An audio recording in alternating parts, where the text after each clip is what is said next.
Hello, and welcome to Parsley and Sage, the gardening podcast to grow by. I'm Pam Pooley. And I'm Jean Farewell. And we're here to share what we've learned from digging and designing, weeding and planting, watering, feeding, figuring, finessing, loving the land, and all things green. So let's grow. As we head into the fall and winter in the Northeast, and for those listeners living in cold climates, we can't forget to plant our spring bulbs, like crocuses, daffodils, alliums, and the like. These provide the very first color in spring after our long 6-month haul of winter. And I always feel that the pressure is on this time of year, Pam. It's October, and I'm practically buckling under the pressure of getting shrubs in the ground and transplanting everything I can get my hands on. And I haven't even started fall cleanup, so it's help. And I know that people plant 1,000 bulbs to get the effect I want, but how can I possibly plant 1,000 bulbs before it gets cold? Gee, yeah, well, you don't have to plant 1,000. I'd say, a few hundred every year would be amazing, or less than that, really. But the good thing is, and I don't know if people are really aware of this, plants like planting bulbs, you need to have the soil be below 55 degrees because that's what prepares the bulb for its spring bloom. It really needs to be in a cold setting. So that really gives us time until the ground freezes. And even if the ground freezes, there can be a thaw even in January. So you could plant your bulbs in December or January when you don't have a lot of tasks on your garden chore list. Or you can sometimes find a helping hand because a lot of people that work in landscaping don't have anything to do that time of year. Oh, thank you, Pam. I needed to hear the voice of reason. And I'm a glutton for gardening tasks, and I tend to do everything myself. So it's good to know that the bulb chore can come after everything else I have to do.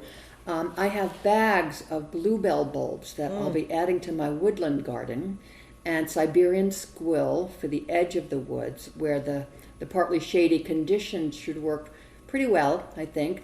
And hyacinths are my favorite, if for nothing else than the intoxicating fragrance. I like to get them in the ground before the frost. I know some gardeners do use a soil thermometer, but I haven't resorted to that degree of exactitude yet.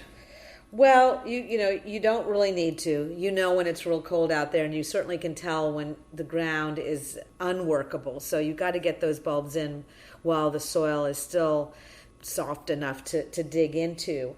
I have just gotten my delivery of bulbs, and when I order them online, for example, you have the choice for them to be sent when it's time to plant in your zone. Mm-hmm. So I've just been getting them in now, and here we are near the end of October.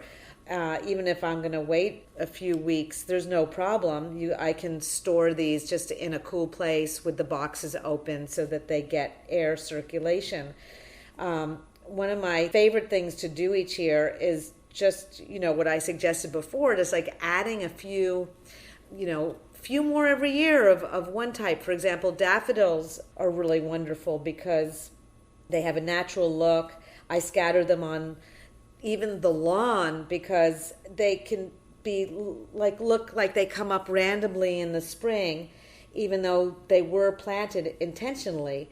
I put a lot in just an open field and under our apple orchard, and I don't really have to worry about mowing because you're not mowing your lawn when the daffodils come up, and by the time May rolls around and the lawn mowing begins, you can just cut back the stems even with the lawnmower, and the bulb is safe underground. The daffodils is great because it comes back every year on its own. It even spreads on its own. That's called naturalizing. And the other great thing about daffodils is that I find that the deer never touch them. And I, too, find that rodents don't seem to care for daffodils that much. Right. And there's so many different types of daffodils. You have yellow and orange. And I love the ones with the white petals and the apricot trumpets. But Pam, you mentioned a word that makes me quake, namely rodents. Okay, deer, I can spray the flowers with deer spray, but rodents, and by that I mean the ones underground who dine on my bulbs, are the bane of my existence, but I am determined to outwit them. I've decided to purchase some bulb cages. They're made of wire, chicken wire or plastic, and if I do plant tulips, I will coat the bulbs in cayenne pepper because it repels creatures. That's a great idea. And I did see those bulb cages this year for the first time. That sounds like a really cool idea, especially if you have a big enough space to, dig it under the ground. I think that's wonderful. And the idea of cayenne pepper, that's certainly easy. Pop a little cayenne pepper on top of the bulb. That's cool. One of my other favorites that's definitely deer resistant, and I do think rodent resistant too, are all from the allium family. And alliums are garlics. And they bloom later than daffodils, usually in May.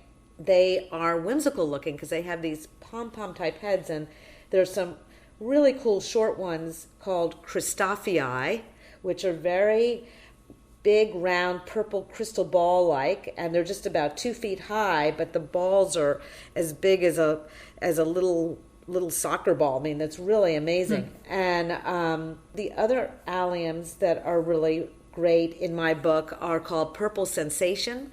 They're about 2.5 feet tall, a much smaller pom-pom head.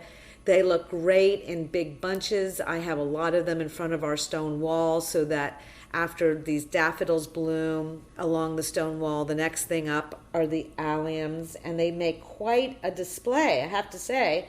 And then, you might have these, Jean. I know I've seen them before, and it may have been at your garden, the really big alliums. They're like 4 feet tall. And the purple ones, they're called Gladiator, and there's another type called Globemaster.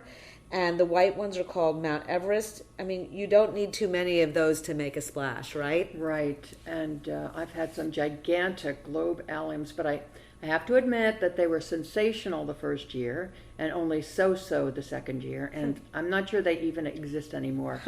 But I think now that you mention it, they're well worth planting. I might not give up on them. I have some heartbreaking bulb stories, but my success stories are all about planting them in containers. And I know the look is not as gorgeous as your apple orchard in spring with its rug of daffodils, Pam, but rodents don't get in the containers, and you can layer them with different bulbs to create a succession of color. You just read the labels about depths. Plant tulip bulbs, say, the deepest, and then hyacinths above them, and crocuses on the top shallow layer. Oh, that's really interesting. So you do that every year? Yes, that's what I've resorted to because I couldn't take the chompers. That sounds beautiful. So I found another interesting little bulb that is, it might be really nice in containers too. It looks really good in rock gardens. It's called Iris reticulata, and it's like a miniature iris. And it comes out very early, around the time, even before crocuses. So if we think about succession planting, the very first bulbs in a garden would be the galanthus. What is the common name? Snowdrop. Snowdrop. Right. That can come out as early as February. Yeah. And they're white and just a lovely thing to see, right? And if people always wonder, wow, if it snows, then what happens? But these are survivors. Right. And it's amazing. Yeah, they may look a little shell-shocked, but as soon as the snow melts, they'll still be there. And then I'm sure many listeners are familiar with crocuses. They are beautiful. That's one great one to add to every year in your garden. They can, they naturalize too, meaning they tend to duplicate in time, and they come in many different colors. Then come the daffodils. Right. And then we would see the tulips. Now, what is it about tulips? I've never had them last from year to year. Well, people mistakenly think that they come back, and I have to say it is a mistake because they are not known to perennialize. Tulips, what I learned about this is that tulips grown, say, in Holland, they are grown to their maximum size, meaning that they're not going to be growing anymore after they're brought to the U.S. and planted. So therefore, they've put all their energy into that output in your garden the first year. So I would say that it's important to really consider replanting your tulips every year. And with clients I have, we always do that. And then in the spring, we take out the bulbs. You can even leave them there because they don't usually come back. So frankly, I'd say that it's best if you can it's easy to remove them from their stems and pull them out. I used to live near the Conservancy Garden in New York City. It's a very formal garden uptown. And it was just wonderful to see the gardeners at work. They plant the tulips intentionally every year in these beautiful designs. And then when I'd come out in the spring, and after the tulips were finished, they were there pulling them all out, making huge piles of them. And you'd think, oh my gosh, could I take those? Would they work again? But, really, most likely not. Oh, mystery solved. Yes. Thank you, Pam. Yes. So, I think that with bulbs, people have a lot of questions about, what side is up, is one of them, for example. And when you see a bulb and it looks just like a little round, like garlic bulb type thing, you can tell there's a little flat bottom. But if you can't see, make sense of top or bottom, and the top is usually pointier, you can always just put it sideways in the ground. And I think that you never have to worry about that because it will right itself. And when it comes to doing the planting, keep in mind that you can put a few in a hole, and you usually dig the hole double the size at least, and you can put like 3 or 4 or 5 daffodils in a bulb in a hole. You could actually cut out a big, square chunk of soil and put a whole bunch together, like as if they're just going to be in a bedding of bulbs. So you have a look of clumps, which might look really nice. Clumps, I think, really look better than just doing singles. Right. Yeah, they would. Yeah. So what sort of tools do you use? Well, the most miraculous tool that I discovered a few years ago was the bulb auger. And that is a drill bit that I put on my battery operated drill. And it's very long, as you can imagine. And you just put it right on the end and you make your hole in the ground and then plop the bulb right in. It's just wonderful. It's a great tool. Oh my. Why don't I have an electric garden auger? Yeah, I would say it's worth getting. Also, shovels, of course, really always work. Hand shovels are great. Or also we use shovels with a little pointy end, that you can just have a little more balance with, a nice big shovel to dig it out. And there are also these Japanese hori knives that can also be used to make little holes in the ground for the smaller bulbs. Yeah. Well, I have one of those, so I should try that with the bulbs. Well, as always, Pam, whenever I talk to a gardener, there's a huge cross-pollination of ideas and inspiration. So thank you. You bet. Well, happy planting. Get out there. Get those squills and other lovely bulbs that you have into the ground. Yes. Alliums. Good for you. Thanks, Jean. Thanks, Pam. That wraps up today's garden conversation. We would like to answer your gardening questions on the show. So please message us on Instagram at Parsley and Sage Podcast, or visit our website at parsleyandsagepodcast.com. Thank you for joining us. I'm Pam Pooley.